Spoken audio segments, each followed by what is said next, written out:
이때에 예수께서 기도하시러 산으로 가사 밤이 새도록 하나님께 기도하시고.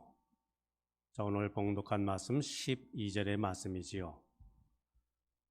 우리는 이 짧은 한 구절에서 예수님의 기도 생활을 엿볼 수가 있습니다.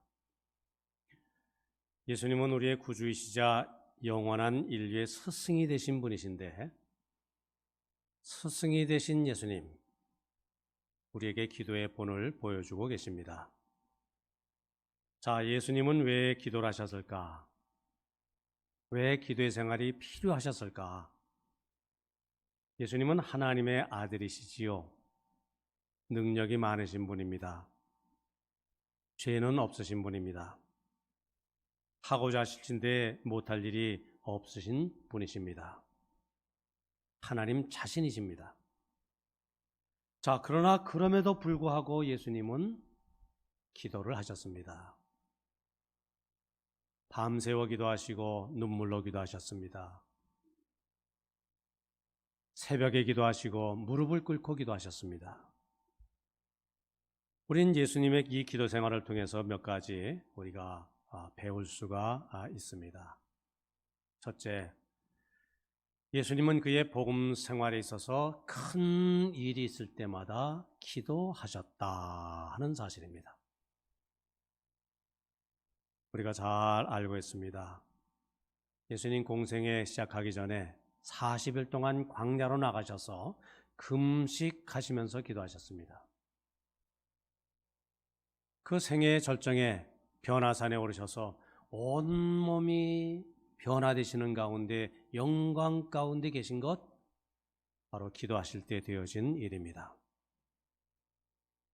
십자가를 앞에 놓고 겟세마네 동산에서 간절히 기도하실 때 누가복음 말씀 보면은 이마에서 흐르는 땀방울이 핏방울이 되도록 그렇게 간절히 기도하셨다. 십자가를 지시는 그 십자가 위에서도 예수님 기도하셨지요. 주여 저들의 죄를 용서하여 주시옵소서. 저들은 지금 자기들이 무엇을 하는지 어떤 일을 하는지를 알지 못함이니이다. 아버지여 내 영혼을 주님의 손에 부탁하나이다. 예수님의 생애는 처음부터 끝까지가 기도였습니다. 삶의 중요한 순간순간 고비고비마다 예수님 기도하셨습니다. 그리고 오늘 말씀 보면은 이 복음 생활의 확장기에 12제자를 세우는 이 중요한 일에 이제 밤을 새우시면서 기도하셨다. 그렇게 말씀하고 있죠. 우리는 예수님의 이런 기도 생활에서 산 기도를 배우게 됩니다. 말씀드린 대로 예수님은 하나님의 아들이셨습니다. 어쩌면 기도가 필요 없으신 분이셨지요. 그분은 기도하시기보다도 기도를 드려야 할 뿐이 아니라 우리의 기도를 들어야 할 분이셨습니다. 그러나 그럼에도 불구하고 예수님은 자신에게 맡겨진 인류 구원의 이 큰 역사를 이루기 위해서 기도하셨습니다. 그렇게 간절히 기도하셨는데 하물며 우리 같은 이런 부족한 연약한 인간들이야 어찌 기도 없이 살 수가 있겠습니까?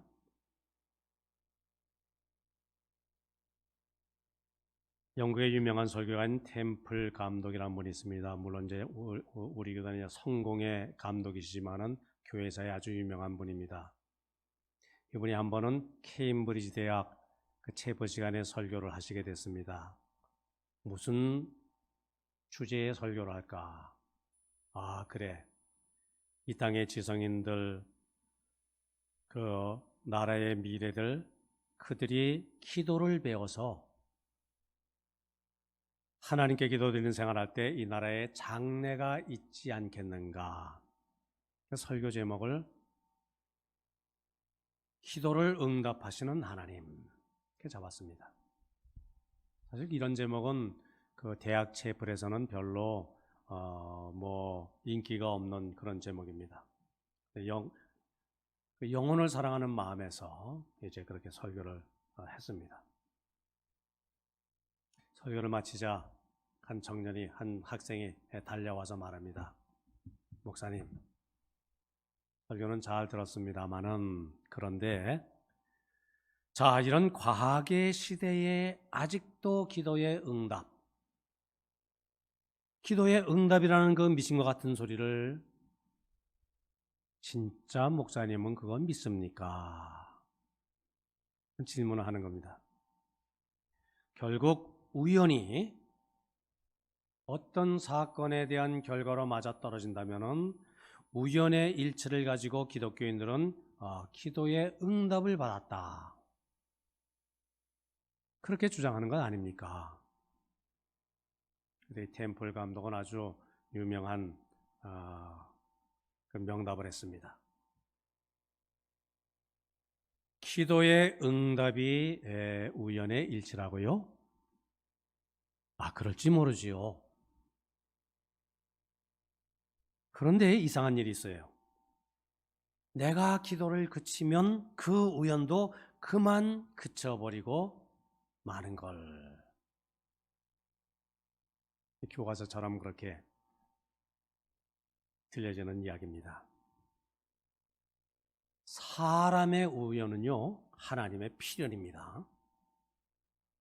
참새 한 마리도 하나님의 허락 없이 떨어지지 아니한다는 주님의 말씀이 사실이라면 우리는 이렇게 우연히 전개되는 것 같은 이 역사의 모든 일들이 다 하나님의 손에 의해서 되어지는 것이다. 우리는 이것을 인정하고 이것을 믿습니다. 그 하나님께 기도드리면서 그 하나님께 모든 것을 위탁하면서 우리의 삶을 주님께 맡기면서 하나님의 뜻을 분별하며 또 하나님의 뜻을 기도 가운데 이뤄나간다고 하는 것, 우리는 그것이 우리의 삶의 기본임을 확신하며 살고 있습니다. 지금 이 시간에도 부산역에 나가면은 KTX, SRT, 서울을 향해서 그렇게 2시간 30분이면은 가는 고속열차 싱싱 달리겠지요. 달리는 것 못지않게 중요한 것이 뭡니까? 서 있을 때가 중요하지요. 점검을 잘해야 됩니다. 잘 수리하고 정성껏 관리하는 것, 그것이 기본이지요. 저 오늘 우리 예배, 올겐, 우리 피아노, 또 실내 합주단 이렇게 참 좋은 찬송을 연주합니다만은 좋은 음악 연주하려면 먼저 뭘 해야지요? 조율을 해야지요. 아직 연주하기 전에 음을 맞춰야 됩니다. 그게 중요합니다. 우리가 어떤 생각, 어떤 일을 성취하기 전에 먼저 기도가 필요합니다. 우리가 큰 일을 뜻하고 계획하기 앞서서 준비하고 실천하기 앞서서 우리는 예수님처럼 하나님 앞에 기도드리는 것 꼭 필수인 줄 믿습니다. 기도 가운데 역사하시는 하나님, 우리는 이 하나님을 만나야 됩니다. 주님의 음성을 들어야 됩니다. 주님의 인도하심, 그것을 덧입어야 하지요. 자, 둘째로 예수님은 큰 일이 있을 때만 기도하신 것 아닙니다. 예수님은 늘 기도하셨지요. 성경에는 예수님이 늘 그 기도하신 모습을 잘 우리에게 가르치고 있습니다. 예수님 제자들과 함께 기도하셨습니다. 홀로 기도하셨습니다. 밤이 늦도록 기도하셨습니다. 새벽에 기도하셨습니다. 서서 기도하시기도 하셨고요, 무릎 꿇고 기도하시기도 하셨습니다. 오병이어의 현장에서 떡을 가지사 축사하시고, 그러니까 축복의 기도를 드리시고, 나사로의 무덤 앞에서 기도하시고 나사로야 나오너라, 기적을 행하셨지요. 어린아이들을 품에 안으시고 기도를 하셨고요. 예수님은 여러 상황에서 여러 방법으로 그렇게 기도하셨습니다. 자, 오늘 우리도 그래야 합니다. 언제나 어디서나 어떤 상황에서나 우리가 기도, 이것이 우리의 삶의 근본이 되어야 합니다. 제가 질문 한번 해보겠습니다. 우리 자녀들 시험 치르기 전에 뭐 중요한 시험들이 있죠. 수능 시험 치르기 전에 간절히 부모님 또 본인에게 기도하는 것. 그것은 시험 공부를 충분히 하지 못한 부족한 사람의 좀 뭔가 요행을 바라는 그런 행위입니까? 또 다른 질문들. 똑같은 질문입니다. 자, 직장에 도착했습니다. 하루 일과를 주님께 맡기면서 기쁘고 감사한 마음으로 나에게 맡긴 일 이거 잘 감당하도록 이게 기도하는 것. 이게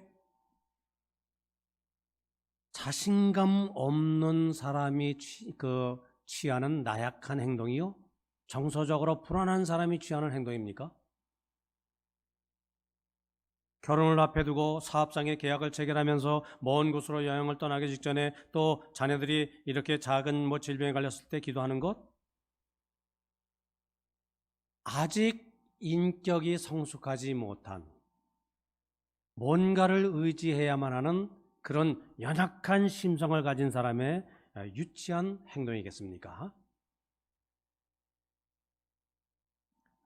경외하는 사업 위에 하나님의 축복이 임하기를 기도하고 새로운 직장과 삶의 도전을 주님께 간구하며 또 새로운 자녀의 출생을 위해서 기도한다면 이것이 마치 샤머니즘, 무장 종교에서나 볼 수 있는 어떤 그런 미신적인 행동입니까?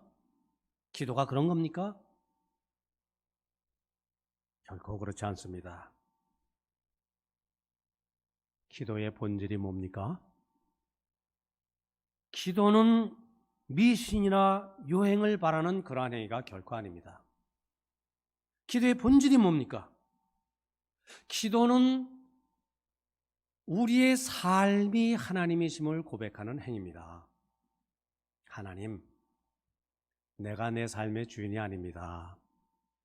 세상이 나를 움직여가는 그 주체가 아닙니다. 나의 삶의 주인은 하나님이십니다. 그래서 나는 삶의 주관자가 되시는 하나님께 나의 삶을 위탁합니다. 전적으로 주님을 신뢰합니다. 주님께서 내 삶을, 하나님께서 내 삶을 주관하시고 책임지시고 선히 인도하여 주시옵소서. 주님의 뜻을 이루어 주시옵소서. 바로 그 신앙, 신뢰의 행위가 기도지요. 그 가운데는 어떤 내용도 담겨 있습니까? 그러니까 하나님께서 선히 인도하심으로 말미암아 우리의 삶이 좀 어려움 고비고비들을 이겨나가고 형통한 길을 달려나가고 하나님의 축복을 덧입는 우리의 삶이 되게 하여 주시옵소서. 또 그런 바람, 기원이 그 속에 또한 덧붙여서 담겨 있는 것이지요.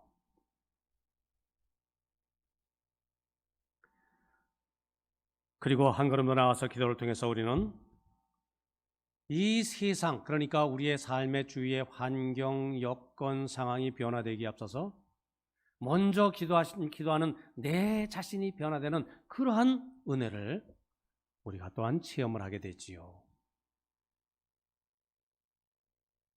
전쟁에 폭탄이 떨어져서 군인이 다리 하나를 잃었습니다. 야전병원에서 다리 하나를 잘라내는 큰 수술을 했습니다. 그런데 이 상위 군인이 교회를 가서 기도를 간절히 하는 겁니다. 주위의 사람이 그 모습을 보면서 수근수근 됩니다. 아니 기도하면은 하나님이 새 다리를 주시는 모양이지, 그것 달라고 기도하는 모양이지. 그 수근수근거리는 소리를 이 상위군인이 들었습니다. 그러면서 이렇게 말을 했습니다. 나도 하나님이 새로운 다리를 주실 것을 기대하지는 않소. 그러나 한쪽 다리가 없어도 살 수 있는 힘을 달라고 나는 하나님께 기도하는 것이요.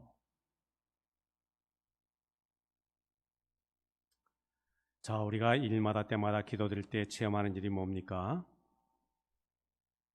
나의 어떤 외부의 상황, 삶의 조건, 이것이 변화되는 것, 이것은 두 번째 일이에요. 다음에 됩니다. 먼저 우리가 기도하면 무엇을 체험합니까? 기도하는 내 자신이 변화됨을 내가 느낄 수가 있지요. 연약한 가운데 여러 염려, 근심, 걱정을 잔뜩 안고 나와서 이렇게 기도하니까, 기도를 드리니까 어떻습니까? 내 마음이 담대해집니다. 마음의 평안이 찾아옵니다. 하나님 주시는 힘과 능력이 내 삶 속에서 용솟음침을 내가 체험을 하게 됩니다. 빌립보서 4장 뭐라고 말씀하고 있습니까? 2장 아무것도 염려하지 말고 오직 모든 일에 기도와 간구로 너희 구할 것을 감사함으로 하나님께 아뢰라. 그리하면 어떻다고요?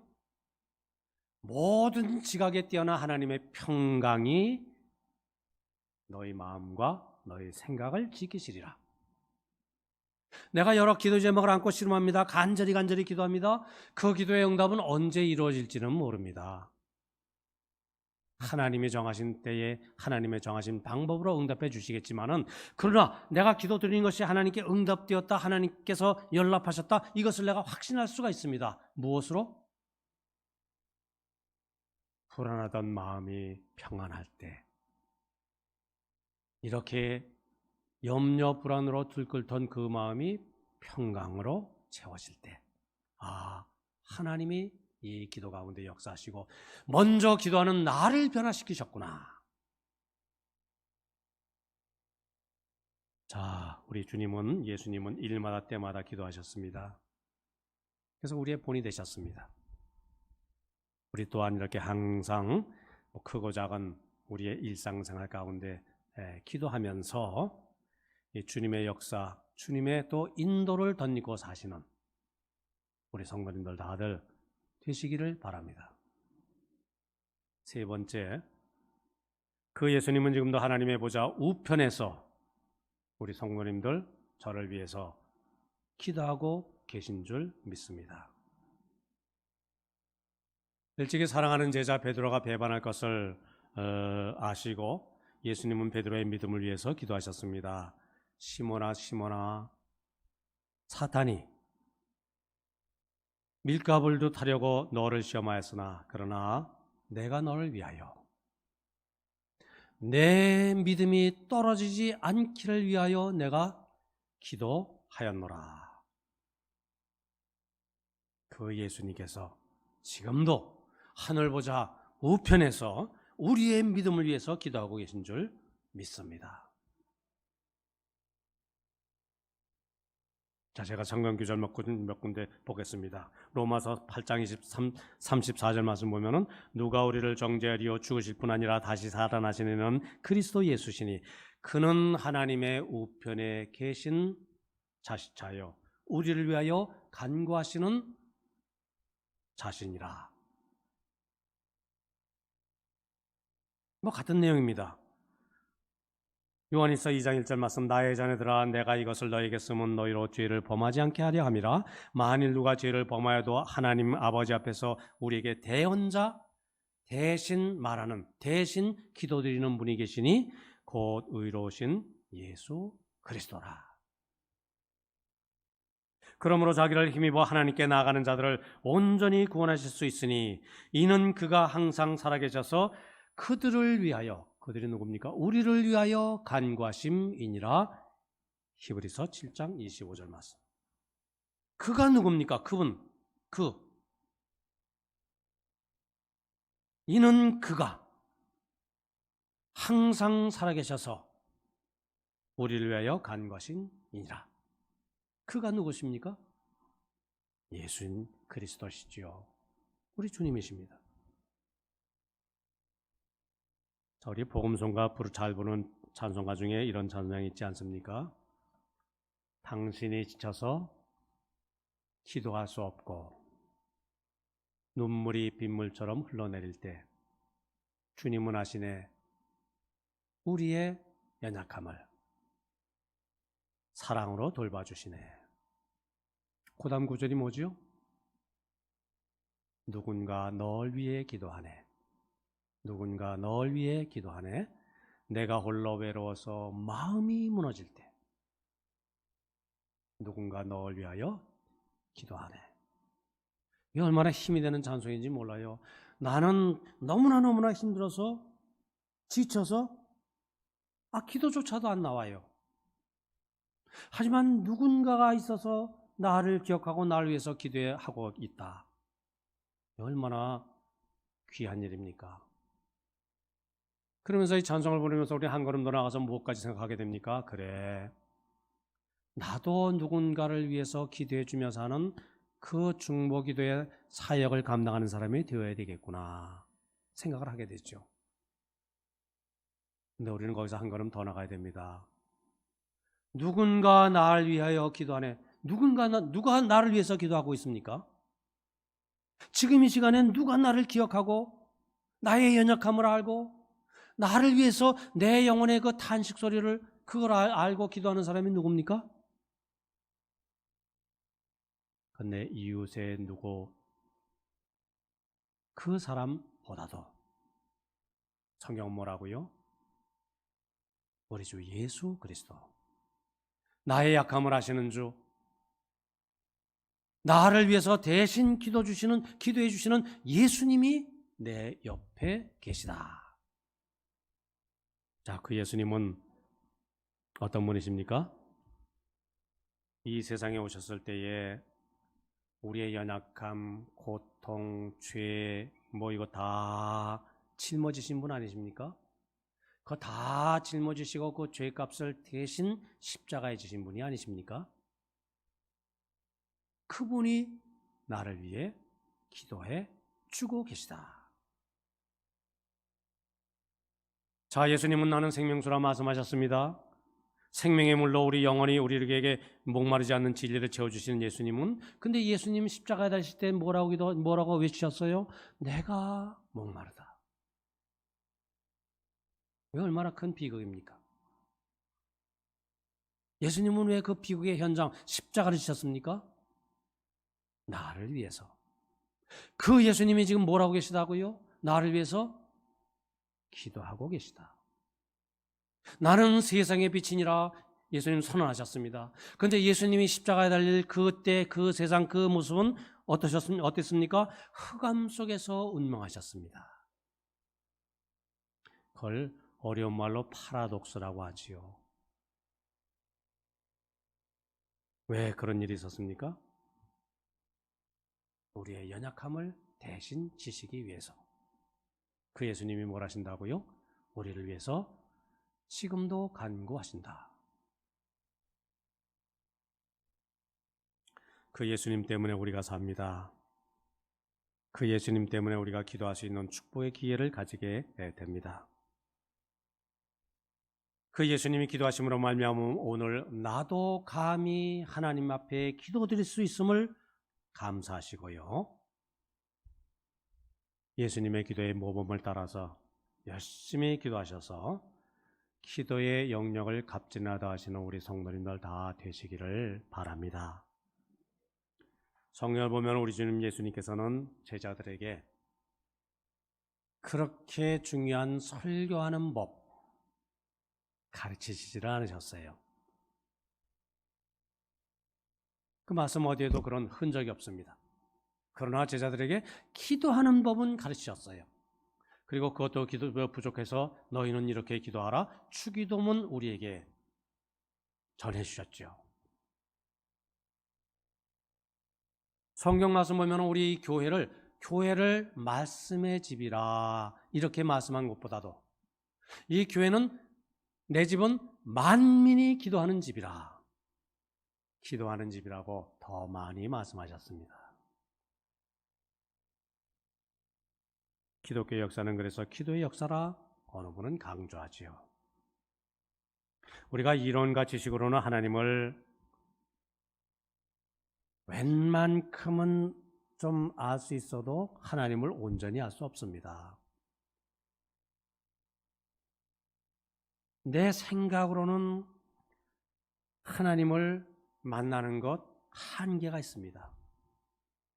그러나 우리가 기도 가운데 내 심령이 뜨겁게 주님을 만나는 그 기쁨으로 변화될 때 그때 하나님을 체험하게 되고요. 하나님을 더 잘 알 수 있게 되는 줄 믿습니다. 코로나19로 인해서 좀 어렵고 이 뒤숭숭한 이 시대에 이 시대의 한복판을 우리가 살아간다 할지라도 우리 모두 우리 성도님들 다 기도의 용사가 되어서 이렇게 큰 어려운 일을 만났을 때 기도하시고요. 작은 우리의 일상생활 하나하나를 주님의 손에 의탁하면서 기도하시고요. 주여 내가 기도할 줄 모릅니다. 기도를 가르쳐 주시옵소서. 주님의 음성을 들으면서 이렇게 기도의 용사가 되어서 세상을 이겨나가시는 하나님의 사람들 다 되시기를 바랍니다.